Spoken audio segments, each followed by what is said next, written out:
mungkin keuntungannya bisa sampai 5 lah. Jadi 5 Oh, banding satu 5 untuk banding modal satu. dan keuntungan. Oke, waduh enak banget tuh 5 banding satu tuh bisa bilang kalau misalnya modal 100.000 dapat 500.000 baliknya. Alhamdulillah.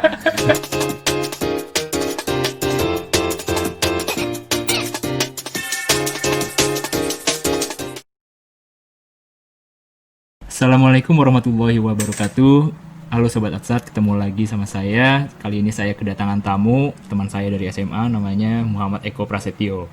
Dia ini bisnisnya ini usahanya di bidang ekspor kelinci dan cukup sukses sih kalau menurut saya ya. Langsung aja kita tanya-tanya, orangnya udah di sebelah saya. Halo Cok, apa kabar? Baik, baik. Kira-kira nih gue sebenarnya agak kaget sih lo berhasil di ekspor kelinci ini. Sebelumnya nih gimana ceritanya lu bisa terjun di bidang ekspor sama dan komoditasnya juga ini kelinci gitu. Bisa diceritain mungkin. Iya, agak unik ya komunitasnya kelinci gitu Iya. kan. Jadi awal mulanya dulu sebetulnya gue ikut temen, ikut main temen hobi yang hobi kelinci, terus mereka suka kontes gitu. Dan ternyata dari situ gue ngelihat sisi bisnisnya gitu. Dan akhirnya coba untuk bisnis ekspor kelinci, Jadi lu mulai dari komunitas kelinci ya. komunitas kelinci. Oh, terus lu di situ lu langsung beternak atau gimana? Gue ikut ke kontes, jadi gue bawa kelinci teman gue untuk kontes di luar negeri kayak di Malaysia dan Filipina. Dan alhamdulillah dari situ gue juara di Malaysia juara 2, di Filipina juara 1. Dan dari situ gue berpikir kenapa nggak coba untuk ekspor kelinci Indonesia gitu kan? Oh. Karena di kontes luar negeri pun itu udah cukup berprestasi gitu. Oh, kelinci Indonesia ini emang kelinci lokal asli Indonesia atau gimana nih, Cok?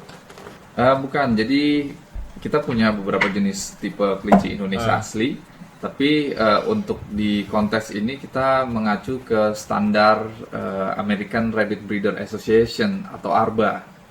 Jadi mereka sudah punya standar jenis-jenis kelinci apa saja yang bisa dikonteskan di kontes yang menurut standar mereka gitu. Oh, cara mulainya gimana nih? Waktu lu dulu setelah menang kontes terus cari buyernya, cari pembeli dari luar, apa lu jualan dulu di lokal di Indonesia sendiri? Gimana nih? Mulai bisnisnya, mulai usaha kelinci. Mulainya gue coba dari Facebook dulu, dari Instagram gitu. Oh. Dan kebetulan pas kontes di luar negeri pun gue juga udah sebar kartu nama gitu ya. Jadi kita tukar-tukaran kontak dan setelah itu mereka pun tertarik karena kelincinya sudah terbukti gitu kan, satu. Dan kedua ternyata makin kesini animo masyarakat di luar negeri itu semakin berkembang gitu. Jadi akhirnya Itu waktu lu menang kontes itu ini Indo Rabbitry ini. dulu masih sama temen. Jadi Oh, untuk gitu. Indo Rabbitry ini kan spesialis di ekspornya gitu kan. Nah itu berdiri itu setelah kita pisah gitu ya. Karena temen gue lebih ke ternak dan gue lebih ke bisnis. Oh, terus kalau itu SWG apa Supreme Weight Gain itu? SWG ini sebetulnya pelet pakan kelinci. Oh, pakan kelinci. Jadi di Indonesia kita punya jenis tanaman namanya indigo vera, itu semacam tanaman atau rumput-rumputan gitu sih. Oh. Dan itu sebetulnya mempunyai nilai nutrisi yang bagus untuk pakan kelinci. Jadi lo produksi juga pakan kelincinya atau Betul, gue produksi sendiri Keren, dari keren. tumbuhan itu kita olah jadi pelet. oh, keren keren keren. Oh, kalau petani misalnya mau ekspor juga nih, ya, itu gimana? Atau misalnya ada orang yang punya kelinci, dia bukan petani misalnya koleksi kelinci tapi mau coba ekspor juga gitu. Ini gimana menurut lo? Bisa banget, itu bisa kontak gue langsung, nanti bisa visit ke IG atau Facebook.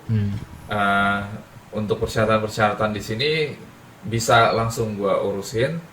Terus untuk pengirimannya pun forwarder dan maskapainya itu bisa diurusin dari A sampai Z. Intinya peternak tadi tinggal terima beres gitu. Kalau misalnya dari luar Jawa gitu, mau ekspor atau ternak kelinci ini, saran lu gimana? Bisa banget. Nggak cuma di Pulau Jawa aja, tapi Pulau Sumatera, Pulau Kalimantan, Bali, itu gue lihat juga banyak peternak kelinci di sana. Oh gitu. Dan tapi untuk pengiriman ke luar negeri itu memang pusatnya kan dari Soekarno-Hatta. Jadi nanti mau nggak mau kelinci mereka ditransfer dulu ke Soekarno-Hatta, baru bisa terbang ke negara tujuan. Oke. Terus kalau dilihat cuannya atau profitnya ini gimana, Cok? Agak sedikit ini nih. Pengen tahu gue. Sebenarnya rahasia dapur ya, cuma nggak apa-apa lah buat memotivasi sesama pebisnis Harus gitu kan. dong, harus. Ya kalau bicara cuan, sebetulnya itu cukup worth it lah. Dari segi modal, misalkan kita modalnya 1 gitu ya, mungkin keuntungannya bisa sampai 5 lah. Jadi 5 banding 1 untuk 5:1. modal dan keuntungan gitu. Oke, waduh enak banget tuh 5:1 tuh, bisa dibilang kalau misalnya modal 100.000 dapat 500.000 baliknya. Alhamdulillah. Kendalanya sendiri gimana, Cok? Di kelinci ini, di ternaknya, di pengiriman, ekspor, sama mungkin ada izin atau administrasi, sama apa ya? Mungkin kalau dari gue sendiri biasanya nyari buyer sendiri nih udah kendala nih. Menurut lo gimana? Untuk startnya ya kita bisa jualan lewat e-commerce dulu ya, atau sosial media gitu. Dan tadi kendalanya kalau dibilang itu bisa dari segi perizinan, dokumentasi, administrasi dan segala macam, berikut pengiriman pasti ada kendala. Tapi nanti dengan Indo Rabbitry kita akan bantu semaksimal mungkin sampai kelincinya sampai ke negara tujuan dan diterima oleh buyer. Dari buyer suka ada spek-spek tertentu nggak ini untuk kelincinya? Pasti. Dan buyer setiap negara itu biasanya speknya beda-beda gitu ya. Contoh kalau dari negara Korea Selatan, mereka lebih ke kelinci hias. Kalau negara Filipina, mereka lebih ke kelinci pedaging biasanya. Dan lo main dua-duanya, kelinci hias dan kelinci daging juga? Ya, karena kita di Indonesia itu punya stok kelinci hias dan kelinci pedaging. Jadi kita sesuaikan aja dengan permintaan buyer. Oke banget ya, itu oke banget sih. Terus kalau misalnya ini kalau gue lihat lo udah sukses ekspor, ini rencana kedepannya nih mau gimana dari lo sendiri? Rencana kedepannya pastinya akan lebih mengembangkan bisnis ekspor ini, tapi nggak cuma kelinci, mungkin akan ada berbagai komoditas tambahan gitu. Jadi termasuk ke digital transformation-nya juga, nggak cuma jualan di fisik tapi di online juga. Gitu. Oke, keren banget. Ini emang inspiratif sih, teman saya yang ini nih emang tiba-tiba ngekspor kelinci ke mana? Pertama tuh Pakistan, terus ke Filipina, Korea Selatan. Korea Utara jangan. Jangan. Sama Kim Jong Un bisa dipotong kelincinya. Oke. Paling itu dulu kali, coy ya, kita ngobrol-ngobrolnya. Siap. Untuk sedikit insight dari bisnis apa yang lagi tren saat ini.